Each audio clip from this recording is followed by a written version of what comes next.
Straw. He's Parker. Together we are The Battle Hammer. We're getting good at this. Not very good at that bit though. No. Yay, give me. So, part two of some. Part 2 of our introduction into Wild West Exodus. We're not going to say Wexodus for noobs because that's kind of makes you sound like you're a bunch of idiots when you're not, because you're watching this, so you're obviously interested in a very, very, very good game. And if you haven't already subscribed, you should probably do that if you're really clever. That was subtle, right? That was pretty subtle. That's pretty good. And then you can leave comments and abuse us like everybody else does. So, part 2, as I said, part 1 we went through the cards and how they are. Explained what a dude is and how they Do shit. stuff. So now we're going to go through a turn, how a turn works. Yeah. In doing so, we will explain what these decks of cards are. We've got the action deck, which is the little cards with numbers on, big numbers.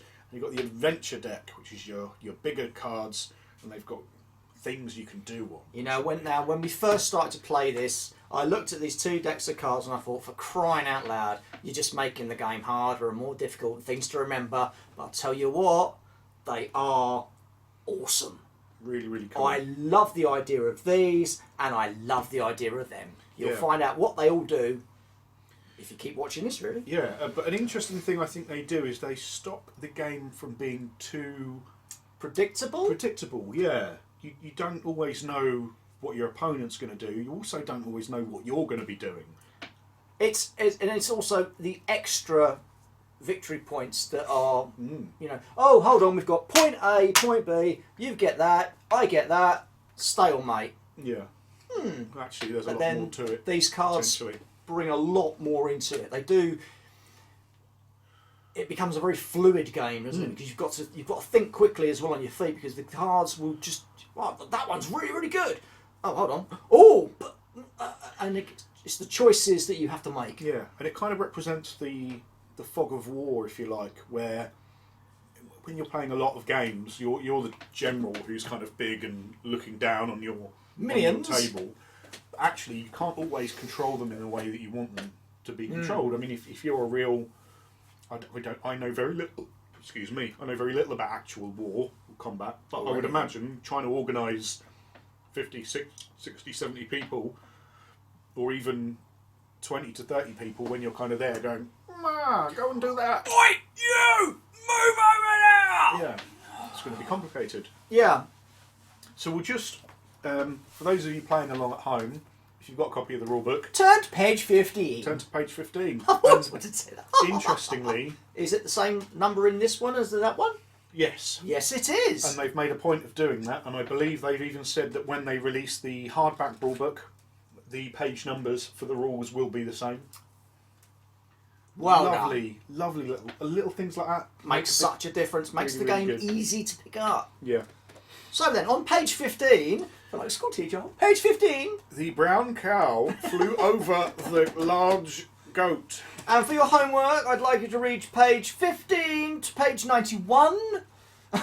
Yes. So the turn sequence is you've got the initiative phase, which is how you determine who's going first in that turn. The activation phase, where you do all of your stuff and your dudes shoot each other and pew pew. And the resolution phase, which is kind of like the last little bits. Let's just. Working out You victory carry on points. yakking. I'm just going to put this almost here to show them what we're almost go. at. Oh, look at this. Is this going to work? It might. In fact, if I know. Yeah, it almost works. I think they can actually see that as well. My God, how about that? I can't see because I've got my glasses down. Yeah, that works. There you go. So that's kind of how turn works. That's turn 1, say. Now, you've got your little action deck, which, as you've seen, you've got your big numbers on, right? So Big you've got 2 numbers. action points, you've got 4 action points. I'll just put one out here. I'll put it the right way. I happen to have drawn a 5, which is the one highest thing on there. But also, you'll note in the top and bottom corners, they have little numbers. Little number. Well, that's not a little number, is it? Well, it's a large number. It's a 48. Now, you go from 1 to 48 because there are 48 cards in your action deck, and that's how you determine initiative. So I've got my action deck, which I will cut now. now, so I get a different one. Straw will have his action deck. Fortunately, here's one I printed and built earlier. No. I didn't. It's just a box I haven't opened yet. Oh no, that's another box I haven't opened yet. Oh God. So I will draw a card. Bam. So I got a 2. So But this is actually, just for initiative. This is isn't for it? initiative. So at the start of the activation, or start of the turn rather, you do this. So we each have a deck, Yep. which is always handy. Just gonna cop this up. Oh, no wonder it doesn't fit. That one's there. Right. So So I've drawn an 8. So it's a 2 action points, but it's 8 in the top corner. Straw's drawn a 2, but actually he's got an 18. So Straw will go first. He's got the initiative for the turn. so this card then goes. They are discarded. Gone. Then we draw adventure cards. So adventure cards are your large, big cards, and you will draw depending on the size of the game. So if you've got 999 points or less, you draw 3 cards. So assume we're playing like a little 500 point skirmish. 1, 2, 3. These are numbered as well, but the numbers don't matter. It's just so you know which numbers you've got. So you could go through all of your cards. If you lost one and you needed one replaced and you wanted to print one out, yeah. you could go through them all and work out which one it is. And a way of like double checking that you haven't like recycled the same ones. Now these are face down. You keep them away. You don't show him. No, we don't show Yeah, each other. sure. You mine. Yeah. They have 2 sides or 2 ends which you can see. So you've got guts and you've got glory. Now the guts does a thing. So in this case, I can reveal it and discard it to gain the following for this activation plus 1 action point. So we'll go into action points in a second, but that allows me to do more stuff in a turn. That one is also plus 1 action point. This one allows me to do this hat plus 1, which is a triggered activation, so I can activate a person and then I can immediately activate another person rather than skipping to my opponent. Boo Which hiss. is totally cool, right? Very cool. Then we have the glory side. Now here's where you're making these decisions. So do I want the extra action point so I can do another cool thing, or do I actually want to gain a victory point? Achieve the following: cause the unit to be stunned in a strike action this turn and score plus 1 victory point when you do. So, Simple. So if you were watching the first video, Wyatt Earp has got a stun baton, He has indeed. so you're more likely to be able to do that. So maybe you then want to send Wyatt Earp, bop someone over the head, cause a stun, Get a victory point. get a victory point. Nice. But I might want to have an extra activation point on this unit over here. Oh, so that's where the dilemma comes. So you get some of these cards and you spend them throughout the turn, you draw more next turn, so it kind of fluidly changes the way the game potentially can play. Yeah, and they do change a lot, don't they? We were playing, I think I was 1 ahead at one point, 1 victory point ahead during the game we were playing, last game we were playing, and then he managed to have, because if you have these glory ones and they happen to be the same one, like destroy a hands unit with a shooting action, which he had, you can play them both at the same time. So suddenly he was like 2 victory points. I was like, no, what a douchebag, because he is a douchebag. Harsh, but And that's a massive part of the game, is working out what you want to do with this deck, because you don't know what your opponent's going to do. Oh, I've only got 1 action point. Oh, actually I've got 3. Oh, actually I've got 5. Because suddenly you're playing these cards that are really cool. Yeah, but that's where your limit Yes. comes in, doesn't it? So that's you draw those adventure cards. Now when you actually come to the activation phase, so now we've worked out initiative, you're going first. Yep. We've drawn our adventure cards, which we haven't seen each other's because Ooh. they're secret. So now we draw Keep them safe. these again. Now it's right, bam. So as we know, I'm already going first. Yep. So I've now got 3, which gives me 3 action points. So I can now pick something I control, and I can give it 3 action points. Yes. Now with those action points, do things. But again, there's that limit, isn't there? Yeah. So we saw that Wyatt Earp in the last episode has a limit of 3. So 3 actions, I should be able to do 3 things. Yes. So I can move, that's an action. I can shoot, that's an action. I could hunker down as an action. Yes. I could run away screaming. That's an action. It It's a should be. move action, yeah. Technically. But it's 3 actions, so I could, if I wanted to, do a move action and then another move action. You could. But doesn't something weird happen there? Yeah, so if you do the same type of action, so you've got, I believe you've got mostly move actions. And shooty actions. Yeah. It's page 20. Yeah, so you've got move actions, combat actions, and other things. Move, basically your move and your combat. So if you want to move, the first move action is 1 action point. The second move action is 2 action points. So if I wanted to move and move again, I've only got 3 action points. So I'd move for the first action, move for the second action will cost me 2 action points. And that's it. I can't do anything else. But I've then moved. What's Wyatt on 5? 5. 10 inches. Yeah. And can't you dash as well? You could. So you could spend. There are lots of ways around this as you kind of get to know the game. So, well, he's got 3 action points there. I want to move far, but I don't. I want to be able to shoot when I get to the end. So I could move as an action. Yep. I could spend 1 action point to turn that move into a dash, which would give me d5 extra inches. That's like a run. But then I've still got an action point left to shoot. Yep. And even though it's technically you've done 2 move actions, Well, it's just 1 move you've action. only upgraded. Yeah. So, So- you've only had 1 move action, It's even just- though it's cost you more action points. And there are lots of ways to spend action points to do other things. So you can do things like focus, which will give you +2 to hit someone, things like that. Yeah. But that's kind of the key of the game, is balancing these action points. Of course, on the other hand, so now you get to shoot at the end, but you get to, oh man, my dash has gone badly, so I've only gone 1 extra inch instead of the full 5, so I haven't moved quite as far as I would have liked. But you've got the shoot action at the end of it. Yeah. Well, that's your 3 action points. You moved, dashed, that was 1 action, which is your move action. You shot, which was your second action. Well, I'm out of action points, but I've got a limit of 3, so I can potentially have a third action. But I haven't got the points. Spend However, that's where you use your thing to give you an extra action point. because dun dun dun, you can play this Reveal it, to get 1 action point get an extra extra. action point to give you the third action, which would then reach you to your limit. And there are ones that give you +1 limit, so you can then do more than it says on your card. Yes.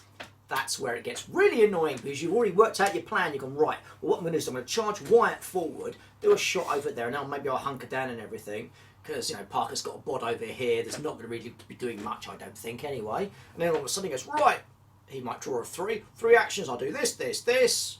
Oh, haha, now you're buggered. Oh no, because now I'm going to play this, get an extra action, this to up the limit, but And that's to get the extra action on top of it. oh, so all of a sudden someone that might look like they're not going to be doing much can suddenly do an awful lot and really throw you out. Yeah, but of course, Which is all part of the fun. if you're spending those guts points to give you extra action points, you're then not getting the glory. glory to get the extra action points. So there's that balance, and So- that I think is one of the real interesting keys of this game.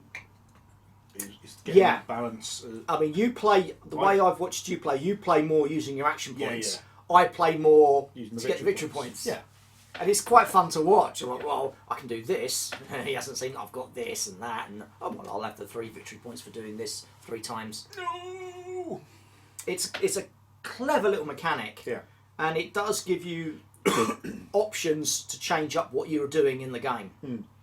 You know, you're not just saying, well, he's only got 1 action point, he can only do this. Well, yeah, but if I suddenly do an extra action point from here and an extra limit, all of a sudden this little bod that had 1 point, Could potentially be awesome. yeah. But also, it does mean that so the order of activation is I activate a unit, Straw activates a unit, I activate a unit, Straw activates a unit. So it's not my entire army goes and your entire army goes, It's a la 40k. It's ebb and unit, flow. Unit.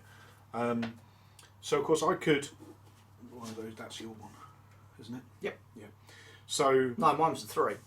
Oh yeah, it was. Yeah. Just don't want to mix our decks up, giggity. But a key thing is, if I only get a 1, I haven't got a 1. I can't get a 1. So, but if I've only got a 2, right, and I really want to activate my hero. Well, actually, maybe I don't want to activate my hero on a 2. Maybe I want to wait and see if I can get a 3. Or maybe I've activated everyone else and I've only got my hands unit left, my little bods who are just going to stand around and do not much. Who are like keeping an eye on an objective. And then I draw a big 5. Oh no. Well, maybe can I get them to do something?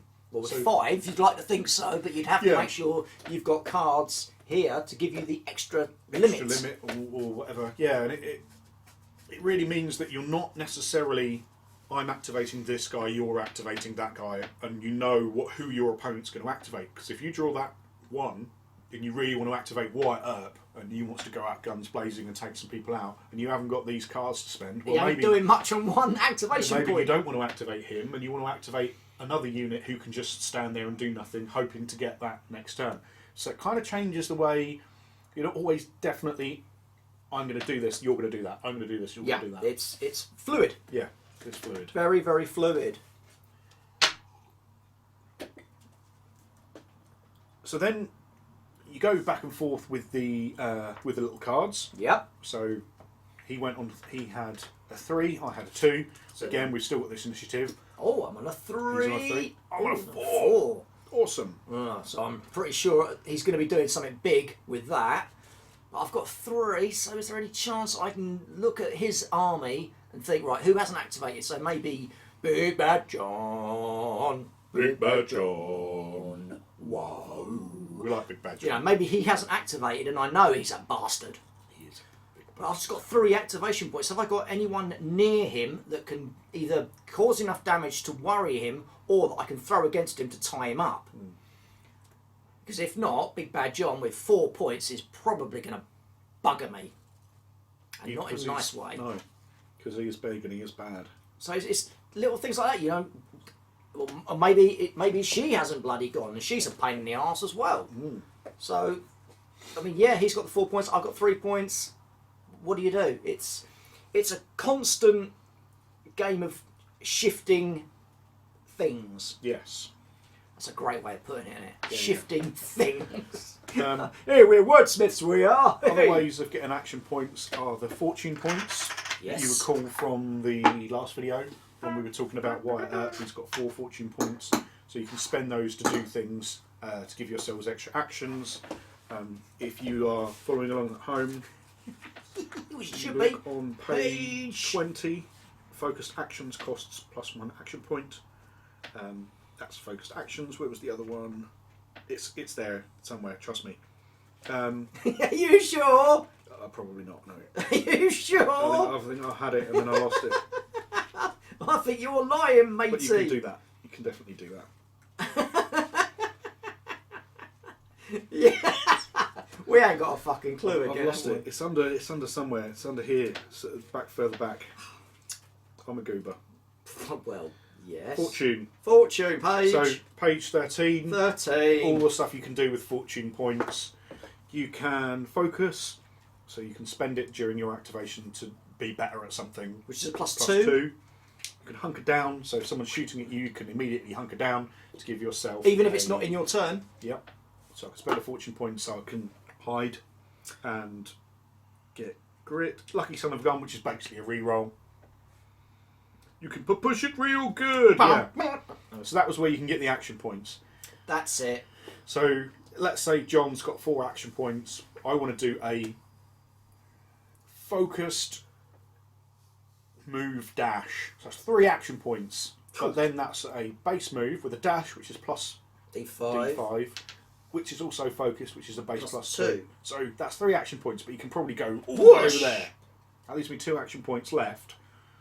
I then want to do something. But that's still one action though, wasn't it? That's it only was all still 1 action. one wasn't action. That's the thing. That's what you got to remember.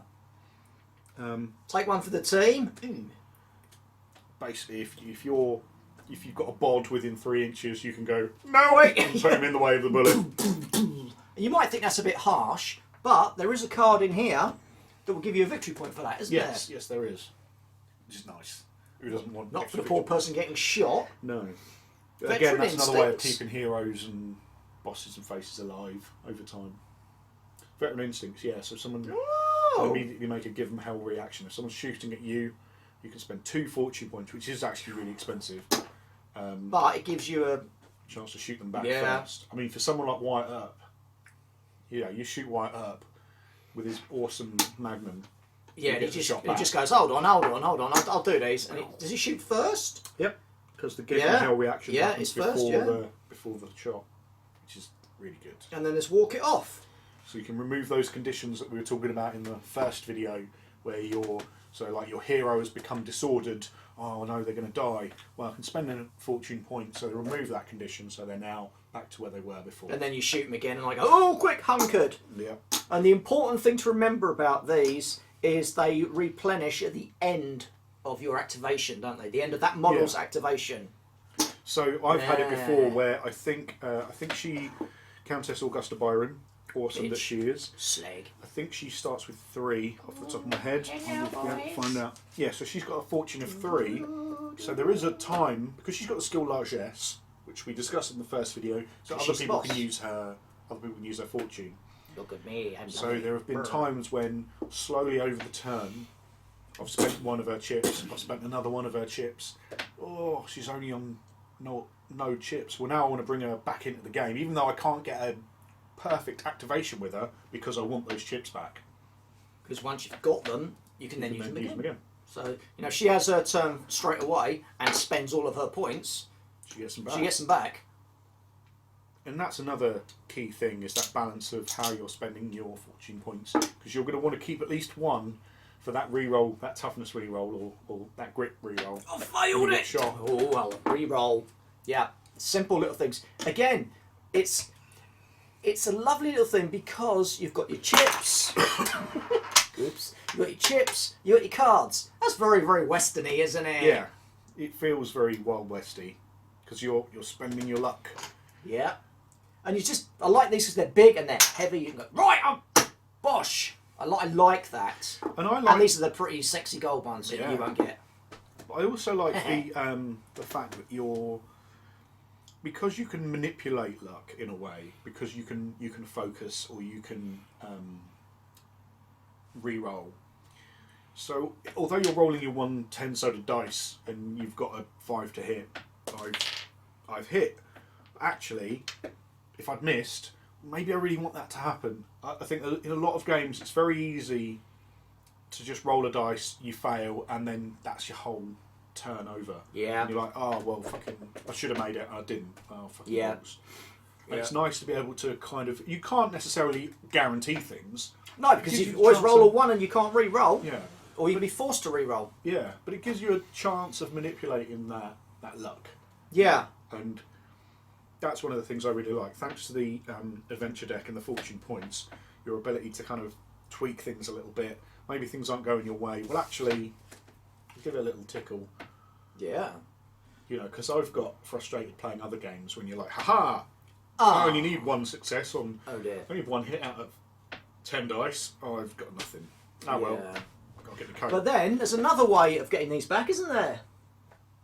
Yes, In there. in the deck of cards, There's one with a symbol. There it is. a little gear One of symbol there. those.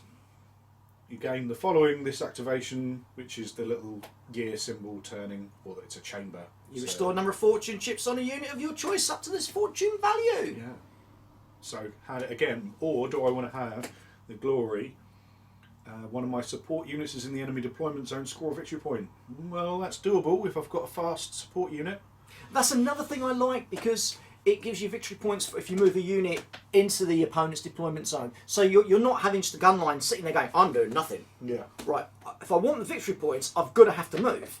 So, okay, well, I'll send this unit over to there. I'll bring this unit over to here to try and bluff. It's such a great... But then, of course, Thing. you might have a card that says get a victory point if you kill a support unit on your opponent's side of the your opponent's support unit, and then you go, haha, I've got a victory point. And I go, haha, I've got a victory point. You go, no. No! And I think that because of the unknowingness of what's going on, It's it is such a well put together little idea. And as I said, when we first started to read through it, when we first got involved with the game, I was looking at it going, what? Hold on, I've got to have 2 decks of cards and chips, and I'm rolling dice. I just don't know my arse and elbow, which is which. But then we played it once, didn't we? And all of a sudden, I'm like, you know what? That's easy. That works really well. Yeah. And then once we got the proper cards, and you're sitting there, and once at the end of the turn, you hand in cards, you get your nails, you're sitting there going, oh, if I get this one, then that'll be, And then all of a sudden, because each card, you've got those 2 choices. See, plus 2 action points. Ooh, but, achieve the following. Destroy a hand unit in a strike action will give you 1 victory point. And that's the thing. That's the thing I have noticed is the bottom one is really, really good. But then so's the other one. Yeah. And you're like, oh, please, just be one of you be crap. But also, because you can, at the end of the turn, you can discard the ones you don't want and draw a new one. So if like, so that was destroy a unit in a strike action. Yeah.